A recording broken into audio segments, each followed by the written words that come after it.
Hey guys, welcome to our channel All Exam Plays. This is Puneet Chaturvedi. चलिए start करते हैं आज का सेशन। करंट के हमारे एमसीक्यूज हैं। यहाँ पे जो आपकी नेशनल करंट अफेयर चल रहा है, नेशनल करंट अफेयर के जनवरी मंथ के हमने यहाँ पे करंट अफेयर से एमसीक्यूज लाए हैं। ये एमसीक्यूज आपको थोड़े-थोड़े एमसीक्यूज डेली मिलते रहेंगे ताकि आपका यहाँ पे थ्योरी के साथ-साथ रिवीजन भी होता चला जाए। ठीक है, तो चलिए आज के फर्स्ट क्वेश्चन से हम लोग स्टार्ट करते हैं। आज के पहले क्वेश्चन से हम शुरुआत करते हैं। What is the role of Ritvik Ranjan? क्या लिखा हुआ है?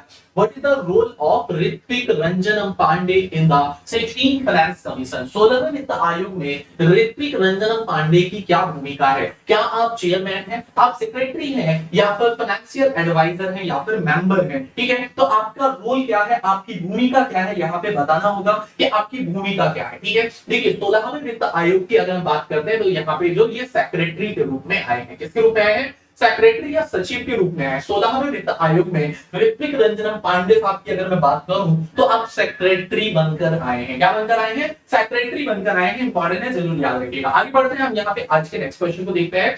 आज का सेकंड क्वेश्चन हमारे यहाँ पे क्या लिखा हुआ है? इसरो के द्वारा लॉन्च किए गए एक्सरे पोलारिमीटर सैटेलाइट यानी एक्सपोसैट का प्राथमिक उद्देश्य क्या है? What is the primary objective of X-ray polarimeter satellite XPoSat launched by ISRO? बताइएगा इसका जो प्राथमिक उद्देश्य है, जो प्राइमरी ऑब्जेक्ट है, क्या है? वायुमंडलीय स्थितियों का अध्ययन करना, स्टडी ऑफ एटमॉस्फेरिक कंडीशंस, या ब्रह्मांडीय एक्सरे के ध्रुवीकरण का विश्लेषण करना, अंतरिक्ष मलबे की निगरानी करना, या चंद्र सतह की विशेषताओं की जांच करना। ठीक है, ये चार ऑप्शन हमारे पास में यहाँ दिए गए हैं। इन्हीं चार ऑप्शन में से आपको आंसर करना है कि इसका जो प्राथमिक उद्देश्य है वह प्राथमिक उद्देश्य क्या होगा। ठीक है, कमेंट करिए और बताइएगा। तो देखिए यहाँ पे हम बात करते हैं इसरो के द्वारा लॉन्च किए गए एक्सरे पोलारिमीटर सैटेलाइट या एक्सपोसैट का जो प्राइमरी उद्देश्य, प्राथमिक उद्देश्य है, वो उद्देश्य है क्या? ब्रह्मांडीय एक्सरे के ध्रुवीकरण का विश्लेषण करना। क्या है उद्देश्य? ब्रह्मांडीय एक्सरे के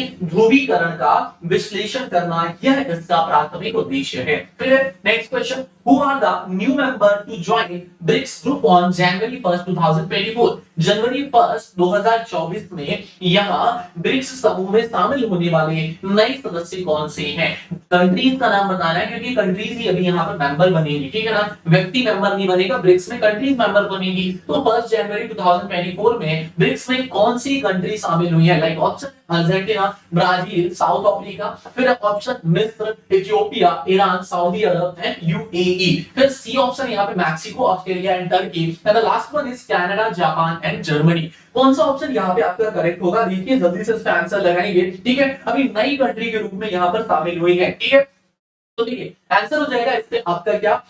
मैक्सिको वगैरह लिखिए। मिस्र यहाँ पे आपका एट प्रेजेंट अगर हम बात करते हैं, मिस्र, इथियोपिया, ईरान, सऊदी अरब और यूएई, ये 1 जनवरी 2024 को अभी इन्होंने ब्रिक्स ग्रुप में पार्टिसिपेट किया है। ब्रिक्स समूह में इन्होंने क्या किया है? हिस्सा लिया है। ठीक है, ब्रिक्स समूह में इन लोगों ने क्या किया है? इन सभी कंट्रीज ने अभी हाल ही में क्या करा है? हिस्सा लिया है। ठीक है, आगे बात करते हैं हम यहाँ पर नेक्स्ट क्वेश्चन देखते हैं। आज का हमारा अगला क्वेश्चन है 16वें वित्त आयोग। ठीक है, चलिए देखिएगा यहाँ पे लिखा हुआ है 16वें वित्त आयोग का अध्यक्ष किसे नियुक्त किया गया है? Who has been appointed the chairman of the 16th finance commission? जो 16वां वित्त आयोग है इसका अध्यक्ष अभी हाल ही में किसे नियुक्त किया गया? लाइक फर्स्ट ऑप्शन है अरविंद पनगड़िया, ऋत्विक रंजन पांडे, निर्मला सीतारमण, और चौथा ऑप्शन है डॉक्टर सुब्रमण्यम स्वामी। ठीक है, चार विकल्प है, जल्दी से देखिए और यहाँ पे आप लोग लगाइएगा इसका राइट ऑप्शन हमारा क्या होगा। ठीक है, जल्दी जल्दी जल्दी जल्दी देखिए। एक्चुअली ये नीति आयोग के उपाध्यक्ष भी रहे हैं, आप सभी लोग जानते हैं इनका नाम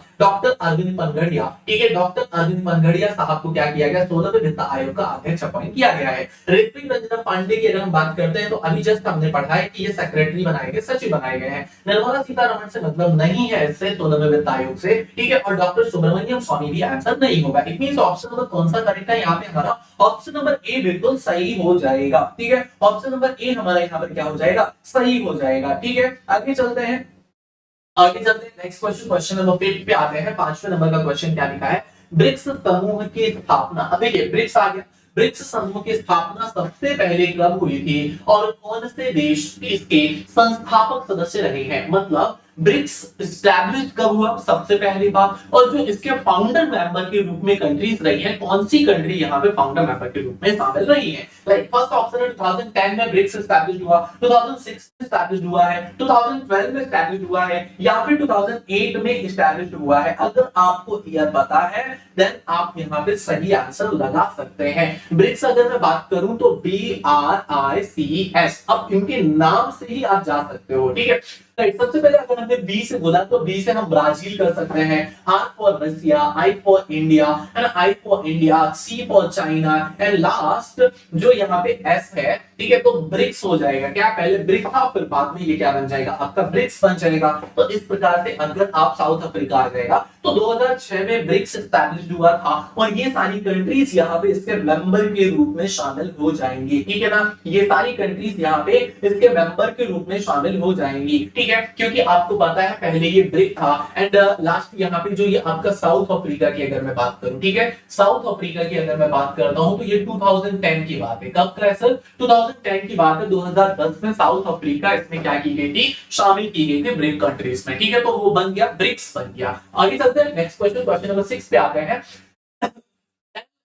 किसने प्राप्त किया 2024 में स्वामीनाथन पुरस्कार, किसने प्राप्त किया एमएस स्वामीनाथन पुरस्कार 2024 किसको मिला है भाई। फर्स्ट ऑप्शन है professor R B. Kamboj, B R. Kamboj. Next option है थावरचंद गहलोत, सी ऑप्शन है Chaudhary Charan Singh, and last one is Rajmata Vijaya Raje Scindia. इस प्रकार से चार विकल्प हैं हमारे पास में, चारों विकल्प को देखिए और जल्दी से कमेंट करिए यहाँ पे आपका राइट ऑप्शन क्या बनेगा, ठीक है। जल्दी से सही आंसर हमारा क्या बनेगा, चार ऑप्शन है प्रोफेसर बी.आर. कंबोज, ठीक है। यहाँ पे लिखा हुआ है थावरचंद गहलोत। अब दो ऑप्शन हमारे पास में, एक आध ऑप्शन तो हम हटा सकते हैं, थावरचंद गहलोत को हम पहले बाहर कर सकते हैं, राजमाता विजया राजे सिंधिया को भी हम बाहर कर सकते हैं। एक सबसे ज्यादा पॉसिबिलिटी चौधरी चरण सिंह और बी.आर. कंबोज को लेकर है, ठीक है। तो अब चौधरी चरण सिंह जी को लेकर जो सबसे ज्यादा यहाँ पे पॉसिबिलिटी आपकी बन रही है, ये आपका चौधरी चरण सिंह हरियाणा कृषि विश्वविद्यालय के अंतर्गत प्रोफेसर बी.आर. कंबोज साहब को 2024 का एमएस स्वामीनाथन पुरस्कार से सम्मानित किया गया है, ठीक है। किसको, प्रोफेसर बी.आर. कंबोज को 2024 में चौधरी चरण सिंह विश्वविद्यालय हरियाणा के अंतर्गत ये आते हैं प्रोफेसर बी.आर. कंबोज जी को 2024 का स्वामीनाथन पुरस्कार दिया गया है। नेक्स्ट वन 7 नंबर क्वेश्चन है, what is the main reason for the mass protest of truck drivers in India. बहुत फेमस क्वेश्चन था, उस टाइम पे मैंने वीडियो भी बनाया था इस पे, आप लोगों को अगर याद हो इस चैनल पे भी वीडियो आपको देखने के लिए मिलेगा। बहुत फेमस टॉपिक है। भारत में ट्रक ड्राइवरों के व्यापक प्रदर्शन का मुख्य कारण क्या है, ईंधन की कीमतें रही हैं, हालिया आपराधिक संहिता, भारतीय न्याय संहिता, recent criminal code, Indian judicial code, या फिर लेबर डिस्प्यूट, या फिर पर्यावरण नियम, एनवायरमेंटल रेगुलेशंस। इनमें से क्या विकल्प होगा। देखिए तीनों विकल्प आप देखिए और सही से आंसर पे लगाइएगा। कौन सा विकल्प यहाँ पे आपको लग रहा है कि हाँ सर ये वाला विकल्प सही हो जाएगा। आपने देखा था कि 7 लाख मतलब क्या है, 7 वर्षों की सजा, 10 लाख रुपए का जुर्माना, है ना। जब से ये आपका हालिया इंडियन जुडिशियल कोड आया, जो नई आपकी पीनल कोड आई, हालिया आपराधिक संहिता आई है, भारतीय न्याय संहिता नई वाली आई, इसमें इतना ज्यादा कठोर प्रावधान कर दिया गया दंड का, जिसके कारण ट्रक ड्राइवर्स ने क्या किया था, तो हमने देखा ट्रक ड्राइवर्स ने, मास ट्रक ड्राइवर्स ने यहाँ पे इसके अगेंस्ट अगर देखोगे तो विरोध किया था, सड़कों पर चक्का जाम किया था, और एक लंबे समय तक मध्य प्रदेश में तो आपने देखा कि एक कलेक्टर साहब तक को यहाँ पे क्या करना पड़ा था कि मतलब उनका ट्रांसफर हुआ, उनको सस्पेंड होना पड़ा था। आपने देखा है ये चीज। आगे बात करते हैं नेक्स्ट क्वेश्चन, क्वेश्चन नंबर 8 है, what is the penalty and jail term prescribed in hit and run cases under the recently enacted Indian Code of Justice BNS। वही क्वेश्चन है, सेम क्वेश्चन है। हाल ही में अधिनियम भारतीय न्याय संहिता BNS नामक आपके तहत, एक्ट के तहत, आप नहीं है ये क्या है, एक्ट के तहत हिट एंड रन मामलों में क्या जुर्माना और जेल की अवधि निर्धारित की गई है। अभी जस्ट मैंने आपको बताया था कि जुर्माना और जेल की अवधि कितनी निर्धारित की गई है, ये आप लोग यहाँ पे आंसर लगा सकते हो, ठीक है। लाइक फर्स्ट ऑप्शन है 5 लाख रुपए का जुर्माना, 5 साल की जेल, 7 लाख जुर्माना, 10 साल की जेल, 10 लाख जुर्माना, 7 साल की जेल, और कोई जुर्माना नहीं। तो ऑब्वियसली यहाँ पे भी जस्ट मैंने बताया था, बिल्कुल क्लियर कट है ये आंसर, 7 लाख फाइन है, 10 इयर्स का इम्प्रिजनमेंट है, मतलब 10 सालों की जेल है, 10 वर्षों की यहाँ पर जेल मिलेगी और साथ ही साथ 7 लाख रुपए आपको पेनाल्टी करना पड़ेगा, पेनाल्टी देना पड़ेगा। क्वेश्चन नंबर 9 आता है। 9 नंबर क्वेश्चन है, what is the name of the joint military exercise organised between India and the United Arab Emirates in Rajasthan in 2024 January? क्या जनवरी 24 में राजस्थान में भारत और यूएई के बीच आयोजित संयुक्त सैन्य अभ्यास जिसका क्या नाम है? ये नाम आपको बताना है। जो ज्वाइंट मिलिट्री एक्सरसाइज थी, इस ज्वाइंट मिलिट्री एक्सरसाइज का नाम आपको बताना है, कमेंट करना है और जल्दी से इसका नाम आप लोग बता सकते हैं। इस ज्वाइंट मिलिट्री एक्सरसाइज का क्या नाम है? ठीक है, चलिए जल्दी जल्दी से यहाँ पे आंसर लगा लीजिए, सब लोग लगा सकते हैं। इजी क्वेश्चन है अभी आज के यहाँ पे।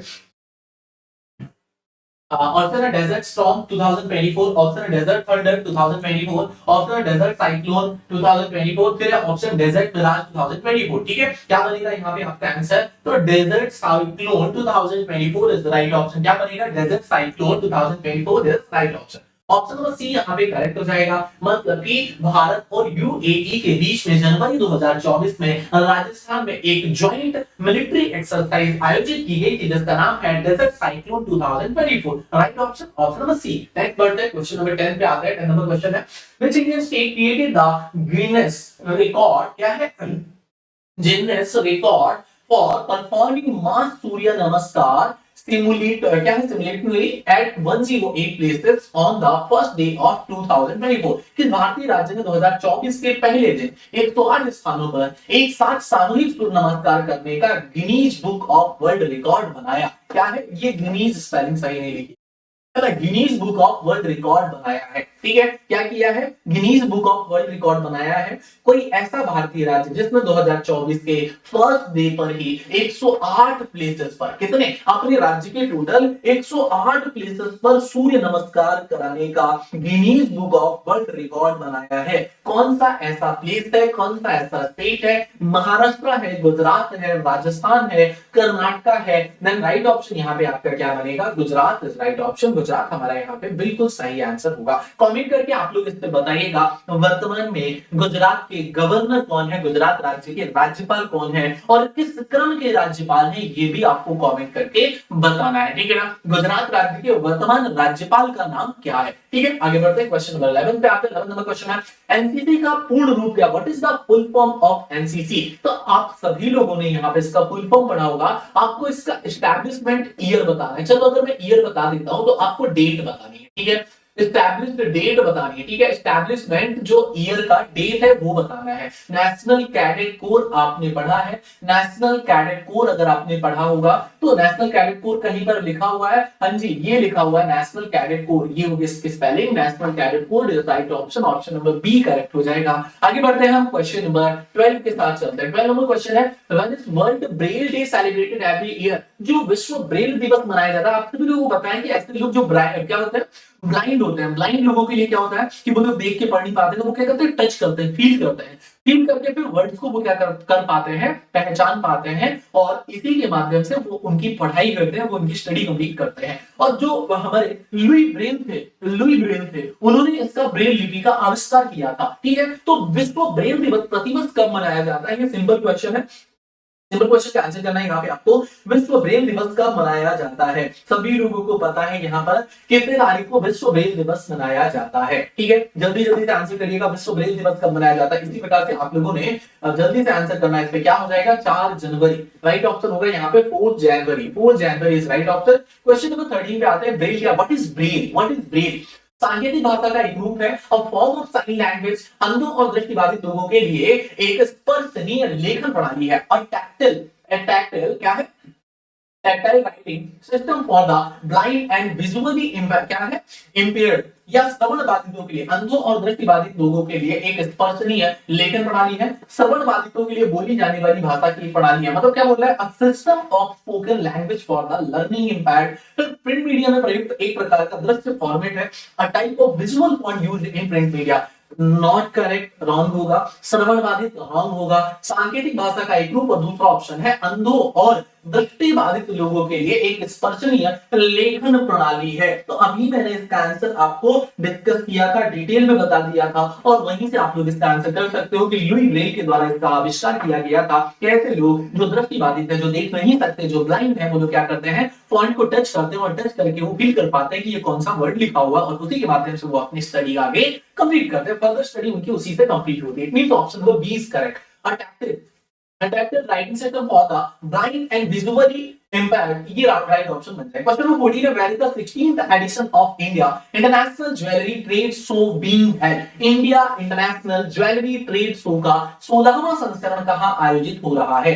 India International Jewellery Trade Show का 16वां संस्करण किस जगह पर आयोजित हो रहा है? ठीक है, राइट ऑप्शन यहाँ पे आपको करना है, कौन सा विकल्प यहाँ पे आपका करेक्ट हो जाएगा? It means option number A है चेन्नई, सेकंड ऑप्शन है बी, थर्ड ऑप्शन है यहाँ पे आपका Mumbai, and the last one is new Delhi. तो राइट ऑप्शन यहाँ पे क्या बनेगा? मुंबई बनेगा। इंटरनेशनल ज्वेलरी ट्रेड शो का 16th एडिशन, कौन सा संस्करण है ये? 16वां संस्करण है। किसका? India International Jewellery Trade Show का 16वां संस्करण है, जो कि मुंबई में आयोजित किया जा रहा है। Next one is question number 15, which company received the national sports promotion award for promoting sports through corporate social responsibility? Corporate सामाजिक उत्तरदायित्व के माध्यम से खेलों को प्रोत्साहित करने के लिए किस कंपनी को राष्ट्रीय खेल प्रोत्साहन पुरस्कार प्राप्त हुआ? बताइए, किस कंपनी को राष्ट्रीय खेल प्रोत्साहन पुरस्कार यहाँ पर प्राप्त हुआ है? एवरीवन जल्दी जल्दी से इस पे कमेंट करिएगा और सही से इस पे आंसर लगाइएगा।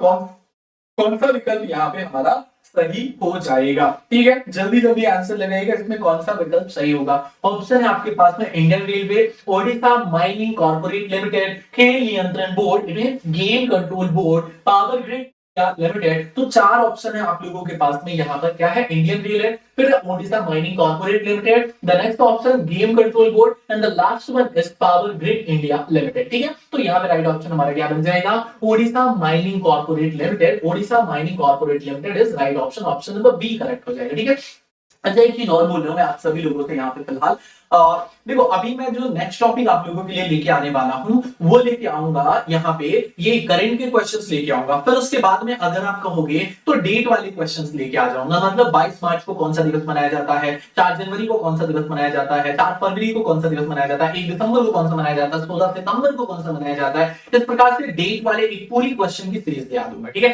फिर उसके बाद में नेशनल मतलब अगर बात की जाए national park wild life sanctuary, तो नेशनल पार्क के और वाइल्ड लाइफ सेंचुरीज की एक पूरी सीरीज अलग से ले आ दूंगा। ठीक है, तो आप लोगों को करना क्या है? कमेंट करना है, कमेंट करके बताना है कि सर अभी आप इससे रिलेटेड एक सीरीज ले आइए क्वेश्चंस की, तो मैं वो वाली सीरीज एक क्वेश्चन की लेके आ जाऊंगा आप सभी लोगों के लिए। ठीक है, तो आप लोगों को बस इतना करना है कि यहाँ पे कमेंट करना है, कमेंट करके मुझे बता देना है कि सर मेरा ये एग्जाम है तो इससे रिलेटेड ये टॉपिक है, इस टॉपिक के क्वेश्चंस की आप सीरीज बना दीजिए। तो मैं टॉपिक के क्वेश्चन की सीरीज आप लोगों के लिए बनाकर डाल दूंगा। फिलहाल आज मेरे पास में समय बहुत कम है, मतलब टाइम का सीरियसली बहुत शॉर्टेज है, और इसलिए मैं बहुत छोटा सा लेक्चर बना रहा हूं। अदरवाइज 35 टू 45, मतलब अगर हम बात करें बिटवीन 35 टू 45 मिनट्स का लेक्चर हमारा होता है, लेकिन आज मैं यहाँ पे ज्यादा से ज्यादा 16 मिनट 15 मिनट का ही वीडियो आप लोगों के लिए बना पा रहा हूँ, क्योंकि टाइम की बहुत ज्यादा कम।